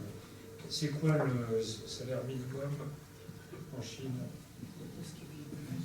Oui, excellente question. C'est au regard de l'immensité chinoise et des différences des contextes régionaux, etc. En fait, c'est difficile d'avoir il y a dans les définitions sociologiques, etc., un salaire minimum, un salaire moyen. En gros, si on regarde une région qui est assez peu représentative du reste de la Chine, à savoir Shanghai, il y a eu une augmentation des salaires ces dernières années. On doit être à Shanghai, autour de maintenant pas loin de 1000 euros, je fais la conversion en yuan. On est à 1 pour 7 aujourd'hui, 1 euro pour 7 yuan, ou 6 yuan quelque chose. Donc oui, même moins de 1000 euros. Ce qui fait que, alors c'est pas très représentatif, parce que Shanghai est une grande métropole qui a été très, très ouverte. Aujourd'hui c'est un peu plus fermé, mais il y avait un standing qui était nettement au-dessus d'une province, du Shanxi, etc., où là vous avez des salaires qui sont plus autour de 200, 300, 400 euros. Vous voyez, donc c'est une disparité à l'intérieur de la Chine tellement grand, les contextes sont tellement compliqués, c'est difficile d'avoir un seul et même à l'intérieur des grands mondes urbains, vous voyez, c'est pas tout à fait le même registre à Pékin, à Shanghai ou à Shenzhen. Voilà, donc retenez un peu en dessous de 1000 euros pour Shanghai, 800, et 400 euros pour une province un peu plus reculée. 350, 400 euros pour une province. Pour rebondir sur la réponse précédente, quel regard porte justement la Chine sur l'Inde, pays frontalier qui a dépassé en population? Est-ce que c'est une menace économique future? Absolument. Pour répondre très vite, très clair, alors oui. L'Inde, rival stratégique durable pour la Chine. Pourquoi? Parce que comparable avec la première partie de mon intervention, les masses critiques, longue histoire, compliquée, variée, etc., mais longue histoire, un pôle de civilisation, très grand pays, énorme population. Et pour la Chine qui réfléchit en termes d'empire, en termes d'échelle, en termes stratégiques, elle réfléchit beaucoup avec ces fondamentaux-là, donc histoire, démographie, géographie. Et l'Inde remplit la palette, si je puis dire. En plus de ça, 2 facteurs supplémentaires, et 3, l'Inde puissance nucléaire, donc ça compte quand même dans les relations internationales. Deuxième sujet, pour compléter ça, une diplomatie tous azimuts qui parle un peu à tout le monde et qui est dans une logique de séduction par un certain nombre de pays dans le monde, justement pour être en contrepoids à la Chine. Et enfin, troisième et dernier sujet, mais ça c'est lié à la géographie, à l'histoire, à la civilisation, c'est que l'Inde a des gens qui sont locuteurs de l'anglais, qui sont bien plus, entre guillemets, compétents et compétitifs que des Chinois, ça c'est la longue compétition des 20 dernières années, et qui ont aussi un semi ou un écosystème technologique, qui est très compétitif par rapport aux Chinois. Donc, stratégique durable, rivalité stratégique durable. Bien. Ah, je vous propose peut-être une dernière question. Et après, on passera aux dédicaces.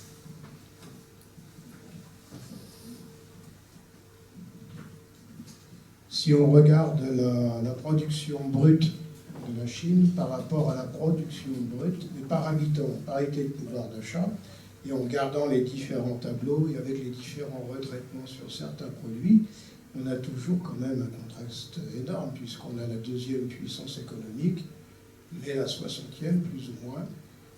Est-ce qu'il y a une explication 2023-2024 sur cet écart qui persiste depuis plus de 50 ans maintenant?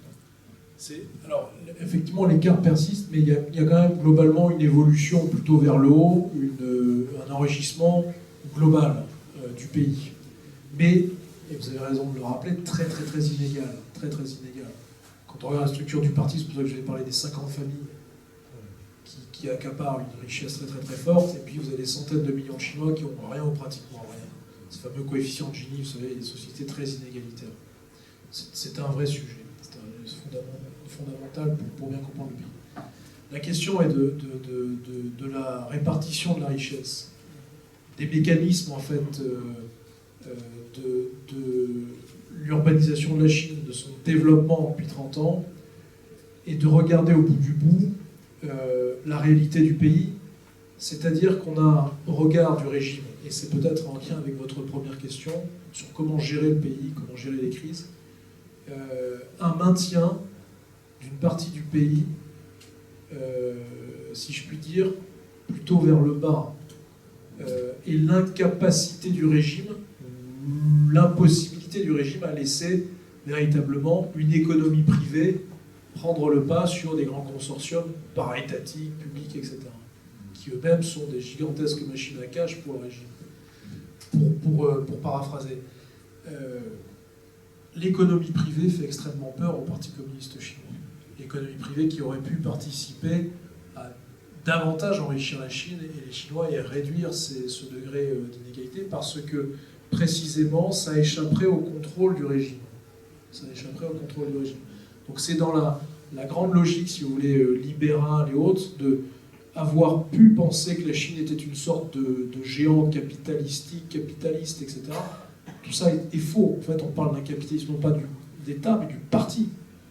Étant connecté au parti, à différents niveaux, pour faire des affaires. En dehors de ça, c'est strictement impossible. Ça va même plus loin. Un Jack Ma qui fait des affaires parce qu'il connaît Hu Jintao à Hangzhou, à côté de Shanghai, il y a 20 et quelques années, brillant garçon, etc., un peu fantasque, qui développe un empire numérique, digital, logistique, etc., et qui souhaitent sortir de l'orbite du contrôle du parti, après avoir fait des affaires grâce au parti et au système bancaire du régime. C'est-à-dire que les 4 grandes banques mettent 25 pour la capitalisation, veut introduire en bourse une partie de ses activités. Donc il sort du système dans le contrôle du régime. Impossible, il se fait taper sur le dos, non seulement il se fait arrêter, mis au secret, mais l'introduction en bourse est impossible. Donc on arrive là aux limites, si vous voulez, ce qu'on disait tout à l'heure, sur les limites dans la gestion du régime par rapport au sujet. Ce qui explique en partie ces écarts de richesse et l'impossibilité pour l'immense partie de la Chine à s'enrichir, et par là même, et j'en terminerai par là, de ce que le régime cherche à construire et à faire depuis 1 à 2 décennies, un véritable marché intérieur.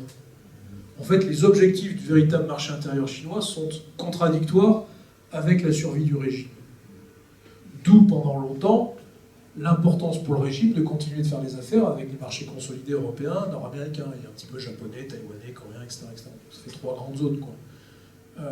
Mais son propre marché intérieur, qui est aujourd'hui entre 200 et 300 millions, ce qui est colossal, de consommateurs à un niveau de consommation égal au nôtre, ne constitue pas pour autant 1,3 milliard, 300 millions, 250 millions, un marché suffisamment consolidé, suffisamment important pour tenir.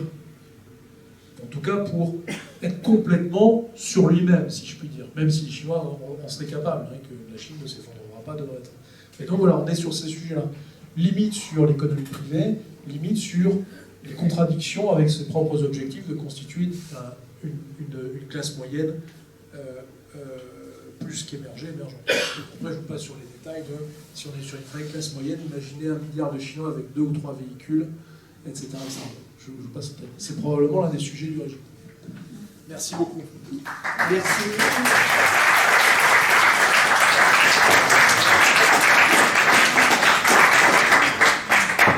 Donc, si vous êtes intéressé, donc vous avez la possibilité de vous procurer le livre d'Emmanuel Véron, que vous avez fait avec Emmanuel Linco, je crois, et donc il s'appelle « La Chine face au monde, une puissance résistible ».